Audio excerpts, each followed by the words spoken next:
महादेव के सभी भक्तों को रश्मि झा का नमस्कार। आज मैं अपने वीडियो के माध्यम से आप सभी भक्तों को बाबा बैद्यनाथ ज्योतिर्लिंग के स्थापना की कथा बताने वाली हूँ और साथ ही साथ शिव गंगा की उत्पत्ति की भी कथा बताने वाली हूँ। तो वीडियो में अंत तक बने रहें और अगर मेरा यह वीडियो पसंद आए तो चैनल को सब्सक्राइब ज़रूर करें और बेल आइकन ज़रूर दबाएं ताकि आपको मेरी आने वाली सभी वीडियो की नोटिफिकेशन सबसे पहले मिल सके। वीडियो में मैं कुछ झांकियाँ भी प्रस्तुत करूंगी ताकि आपको मनोरंजन के साथ साथ ज्ञानवर्धन भी हो सके।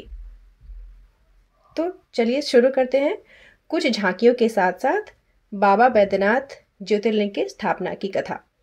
लीजिए प्रस्तुत है कुछ झांकियाँ। बोल बम का नारा है ओम नमः पार्वती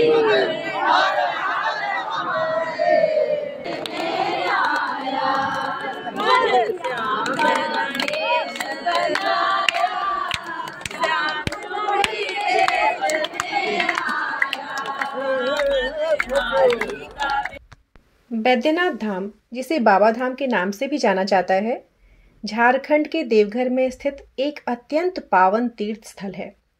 यहाँ स्थित बैद्यनाथ ज्योतिर्लिंग भगवान शिव के 12 ज्योतिर्लिंगों में से एक है, जिसे स्वयं भगवान शिव की उपस्थिति का प्रतीक माना जाता है। आइए बैद्यनाथ ज्योतिर्लिंग की स्थापना की कथा के बारे में विस्तार से जानते हैं। पौराणिक कथा के अनुसार राक्षस राज रावण, जो भगवान शिव का अनन्य भक्त था, उसने शिव जी को प्रसन्न करने के लिए कठोर तपस्या की। उसने अपनी भक्ति की पराकाष्ठा दिखाते हुए एक एक कर अपने 9 सिर काटकर शिवलिंग पर चढ़ा दिए। जब वह अपना 9वां सिर अर्पित करने वाला था, तब भगवान शिव प्रसन्न होकर प्रकट हुए। रावण ने भगवान शिव से शिवलिंग को लंका ले जाने का आग्रह किया ताकि वहां भी शिवजी की अर्चना की जा सके। भगवान ने यह शर्त रखी कि यात्रा के दौरान शिवजी को मार्ग में कहीं भी भूमि पर नहीं रखना है, अन्यथा वह वहीं स्थायी रूप से स्थापित हो जाएगी। रावण शिवलिंग लेकर लंका की ओर बढ़ा, परंतु मार्ग में उसे लघु शंका महसूस हुई। उसने वहीं एक ग्वाले, जिसका नाम बैजू था, ये बैजू कोई और नहीं बल्कि विष्णु जी स्वयं एक ग्वाले के रूप में वहां उपस्थित थे, उनसे शिवलिंग पकड़ने का अनुरोध किया और कुछ क्षणों में लौटने की बात कही। पर रावण को लघु शंका से निवृत्त होकर लौटने में बहुत समय लग गया, क्योंकि रावण के पेट में गंगा जी का वास हो गया था। इधर बैजू को बहुत लंबे समय तक रावण की प्रतीक्षा करने के कारण गुस्सा आ गया और उसने लिंगम को वहीं जमीन पर रख दिया। जिस स्थान पर शिवलिंग को बैजू रूपी भगवान विष्णु ने रखा, आज भी उसी स्थान पर बाबा बैजनाथ धाम से हम इस स्थान को जानते हैं। इस प्रकार बाबा बैजनाथ धाम की स्थापना हुई, जो एक प्रमुख ज्योतिर्लिंग के रूप में भारत ही नहीं अपितु पूरे विश्व में जाना जाता है। ज्योतिर्लिंग सर्वोच्च अखंड वास्तविकता है, जिसमें शिव आंशिक रूप से प्रकट होते हैं। इस प्रकार ज्योतिर्लिंग मंदिर वे स्थान हैं जहां शिव प्रकाश के एक उग्र स्तंभ के रूप में प्रकट हुए थे। यदि आप भी इस पवित्र धाम के दर्शन करने की योजना बना रहे हैं, तो श्रावण मास का समय सबसे उत्तम माना जाता है, जब पूरे क्षेत्र में बाबा के जयकारों की गूंज सुनाई देती है। वैसे आप कभी भी यहाँ पधारें, आपको पूरा मंदिर परिसर मंत्रोच्चारण और ढोल नगारों की थाप से गुंजायमान ही मिलेगा और आपको एक विशेष ऊर्जा की अनुभूति अवश्य होगी। तो चलिए संध्या आरती का आनंद उठाते हैं।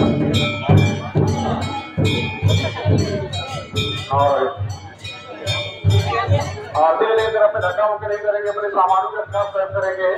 शोर मगर शुभ आत्मा आरती की जो जरूरी होती है, धक्का मुक्की नहीं करेंगे, धर्म बोल लेंगे।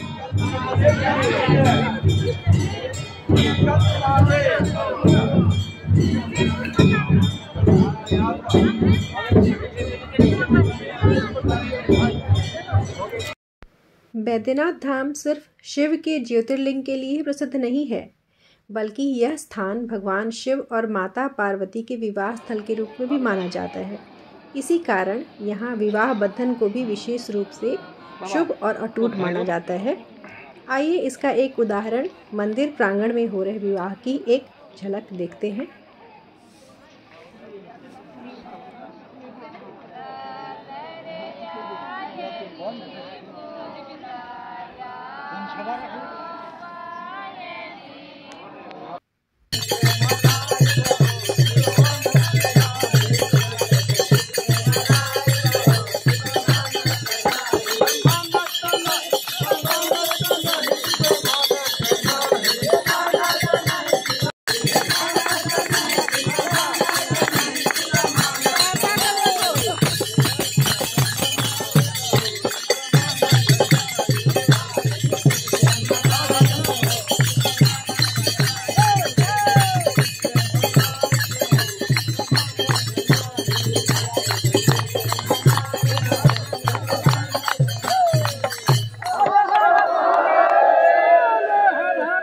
तो वीडियो में अभी तक आपने देखा मंदिर प्रांगण में हो रहे विवाह की झलक और मंदिर प्रांगण में ही भजन कीर्तन का आनंद आपने उठाया।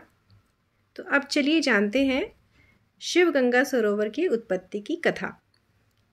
बैद्यनाथ धाम के पास स्थित शिव गंगा सरोवर भी एक अद्भुत और रहस्यमयी स्थान ही है। कहा जाता है कि रावण जब शिवलिंग स्थापित कर चुका तब वह जल की खोज में इधर उधर भटकता रहा, लेकिन उसे कहीं भी जल नहीं मिला। आखिरकार जब उसकी प्यास असहनीय हो गई तो उसने क्रोध में आकर अपनी मुष्टि से भूमि पर प्रहार किया। इस प्रहार से धरती में कंपन हुआ और पाताल लोक से जलधारा फूट पड़ी, जिससे शिव गंगा सरोवर का जन्म हुआ। आज भी मान्यता है कि जो भक्त इस सरोवर में स्नान करते हैं उनके सभी पाप धुल जाते हैं और उन्हें मोक्ष की प्राप्ति होती है। यही कारण है कि हर वर्ष श्रावण मास में हजारों श्रद्धालु यहाँ डुबकी लगाते हैं और बाबा बैद्यनाथ की पूजा अर्चना करते हैं। अगर आपको मेरा यह प्रस्तुति पसंद आया हो तो वीडियो को लाइक, शेयर और सब्सक्राइब अवश्य करें। वीडियो में अंत तक बने रहने के लिए धन्यवाद। कमेंट में अवश्य लिखिए हर हर महादेव, जय भोलेनाथ। मिलते हैं अगले किसी और वीडियो में, तब तक के लिए धन्यवाद।